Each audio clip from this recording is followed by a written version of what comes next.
नमस्कार दोस्तों, मैं विकास मल्होत्रा स्वागत करता हूं आपका इस चैनल पर। दोस्तों, जीवन में कई बार इंसान खुद को विपरीत परिस्थितियों के बीच घिरा हुआ पाता है। मुसीबतों से पार पाने का कोई तरीका, कोई रास्ता दिखाई नहीं देता और जब सारे उपाय नाकाम हो जाते हैं तो व्यक्ति हार कर प्रभु की शरण में जाता है। और प्रभु भी अपनी शरण में आए हुए किसी भी व्यक्ति को कभी निराश नहीं करते।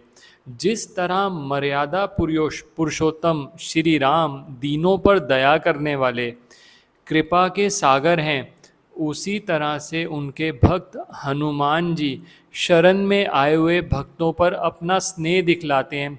संकटों से उबारने की वजह से ही तो उन्हें संकट मोचन का नाम मिला है। हनुमान जी ऐसे जागृत देवता हैं जो कलयुग में अपने भक्तों की समस्याओं का निदान करने के लिए स्वयं आते हैं। हनुमान जी को अगर आप पुकारते हैं सच्चे हृदय से तो वो आपकी मदद ज़रूर करेंगे। अब किसी भी सिचुएशन में आप ऐसा फंस गए हैं जहां आपको कोई रास्ता सुझाई नहीं दे रहा, जिन लोगों के ऊपर आपने ट्रस्ट किया था, जिन लोगों पर आपने विश्वास किया था कि वो आपका साथ देंगे, वो भी आपका साथ छोड़कर चले जाते हैं, तो ऐसे में हनुमान जी को आप बुलाएं। और हनुमान जी को प्रसन्न करने के लिए वैसे तो हनुमान चालीसा, हनुमान अष्टक, बजरंग बाण आदि का पाठ किया जाता है। लोग पूरे सुंदरकांड का भी पाठ करते हैं। पर आज मैं इस वीडियो में आपके लिए लेकर आया हूँ रामचरितमानस के किष्किंधा कांड से एक खास चौपाई, जिसका पाठ करने से वो भक्तों पर असीम प्रेम बरसाते हैं। ये वो चौपाई है जो हनुमान जी को ये याद दिलाती है कि उनमें कितना बल है। जामवंत जी ये जब चौपाई बोलते हैं हनुमान जी को, उसके बाद हनुमान जी असंभव कार्य करने के लिए भी तैयार हो जाते हैं, लंका में जाने के लिए तैयार हो जाते हैं। उनको ये यकीन आ जाता है कि उनमें इतना बल है और ये चौपाई इसी वजह से उनको अति प्रिय मानी जाती है। बहुत सिंपल चौपाई है दोस्तों। होता क्या है कि हनुमान चालीसा हो गया, हनुमान अष्टक हो गया, ये सब करने में बहुत समय भी लगता है। कई बार ऐसा होता है कि सिचुएशन आपके साथ ऐसी होती है कि समय कम मिल पा रहा है, तो ये चौपाई आप ये समझिए कि रामबाण की तरह काम करते हैं। हनुमान जी को ये चौपाई बहुत प्रिय है। अब पहले चौपाई आपके साथ शेयर कर रहा हूँ, फिर इसका अर्थ भी, क्योंकि दोस्तों जब तक अर्थ नहीं समझेंगे तब तक आप चौपाइयाँ तो 50 पढ़ते रहिए, आपका काम नहीं बनता। चौपाई पहले आप सुन लीजिए।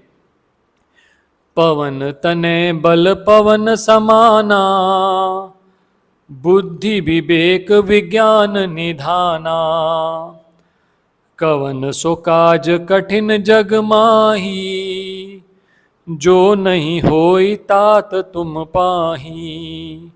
अब इस चौपाई में ऋषिराज जामवान ने श्री हनुमान जी से कहा, हे हनुमान, हे बलवान, सुनो, तुम पवन के पुत्र हो, पवन तनय हो और बल में पवन के समान हो। तुम बुद्धि, विवेक और विज्ञान की खान हो और जगत में कौन सा ऐसा कठिन काम है जो तात तुमसे ना हो सके। अभिप्राय ये है कि वायु, पवन जिसे कहते हैं, इस संसार को चलाने और मिटाने में समर्थ है तथा पंच महाभूत जिनसे मिलकर इस मानव शरीर का निर्माण हुआ है, उसके लिए सांस जो है वो प्राण वायु है। हम लाल किताब में सांस या प्राण वायु को बृहस्पति से संबंधित मानते हैं। वानर राज सुग्रीव ने किष्किंधा से रवाना होते समय कहा था कि 1 मास में माँ सीता की सुधि लेकर आनी है, अन्यथा जीवन खत्म। इन वानरों के जीवन को बचाओ। हे पवन पुत्र, आप बुद्धि, विवेक और विज्ञान के अपार भंडार हो। बुद्धि का अर्थ यहाँ बौद्धिक चेतना से है और आप जानते हो जिस जगह आप जा रहे हो वह आपसे सदा सर्वथा अनभिज्ञ है, किंतु आप स्वविवेक से उन आने वाली दुस्तर परिस्थितियों को भी अपने कार्य करने के विशिष्ट ज्ञान विज्ञान द्वारा संभव करना जानते हो। अब यहाँ तक तो जो जामवंत जी ने कहा उनको सावधान करने को तथा उनसे ये विनय करने की, आर्तजनों, अपने जो सगे संबंधी और ये सब आपके साथ रहते हैं उनको बचाओ, क्योंकि सुग्रीव जी ने कहा है कि 1 मास में माँ सीता की सुधि लेके आनी है वरना जीवन खत्म। लेकिन अगली पंक्ति, जो दूसरी पंक्ति इस चौपाई की है, उसमें हनुमान जी को उनके भूले हुए बल की बहुत अद्भुत तरीके से याद दिला दी। जब वो कहते हैं कवन सो काज कठिन जग माही, जो नहीं होत तात तुम पाही।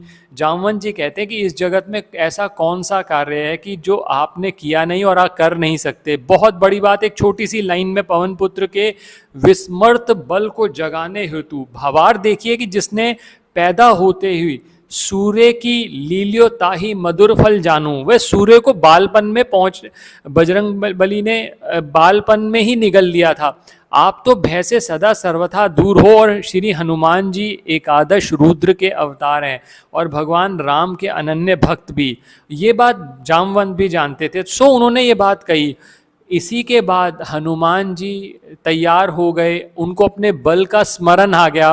राम काज लगी तब अवतारा, सुनत ही भयउ पर्वताकारा। जामवंत जी ने हनुमान जी से कहा, हे हनुमान, हे बलवान, तुम पवन के पुत्र और बल में पवन के समान हो, तुम बुद्धि विवेक और विज्ञान की खान हो और आप सभी कार्य कर सकते हो। श्री राम जी के कार्य के लिए ही तो तुम्हारा अवतार हुआ। ये सुनते ही हनुमान जी पर्वत के आकार में विशालकाय हो गए। तो इस चौपाई का, जो मैंने आपसे चौपाई आपसे शेयर करी, 2 लाइनों की चौपाई है, और आप अगर इसी का जाप करते हैं तो हनुमान जी प्रसन्न होकर आपको आपकी सभी समस्याओं से मुक्ति दिलाते हैं। और एक बात और भी है, जब आप इस चौपाई का जाप करते हैं तो जैसे हनुमान जी को अपनी शक्तियों का स्मरण हो आया, इस चौपाई को सुनने के बाद आपको भी अपनी छुपी हुई शक्तियों का पता चलता है। और क्या होता है कि आप पूरा मोटिवेट हो जाते हो कि मैं अपना बेस्ट दूंगा या दूंगी, और वो आपको आपके कार्य में सक्सेसफुल होने के लिए, सफल होने के लिए आगे प्रेरित करते हैं। और सबसे बड़ी बात, हनुमान जी का आशीर्वाद जब मिल जाए तो दोस्तों और क्या रह गया आपके पास। जब हनुमान जी जागृत देव हैं जो आज पृथ्वी पर विचरण कर रहे हैं अपने भक्तों की सभी समस्याओं को दूर करने के लिए। तो दोस्तों इस चौपाई का नियमित रूप से जाप करें, जिस समय आपको टाइम मिले आप इसका जाप करें। इस चौपाई को आप अलग से, जैसा मैंने इस चौपाई में गाया है, आप उसको भी सेव करके रख सकते हैं, आप उसको सुन सकते हैं, आप खुद गा सकते हैं, कहीं और से कुछ सोर्स से ले लीजिए, लेकिन सुनिए और गुनिए उस चीज़ को, तो आपको लाभ ज़रूर मिलेगा। आशा करता हूँ दोस्तों वीडियो पसंद आया होगा। अगर वीडियो पसंद आए तो लाइक करें, बाकी लोगों के साथ भी शेयर करें, और कमेंट सेक्शन में जय श्री राम, जय श्री हनुमान ज़रूर लिखें। भगवान का नाम लेते जाइए, आपके काम तो बनने ही बनने हैं। धन्यवाद दोस्तों। जय श्री राम, जय श्री हनुमान।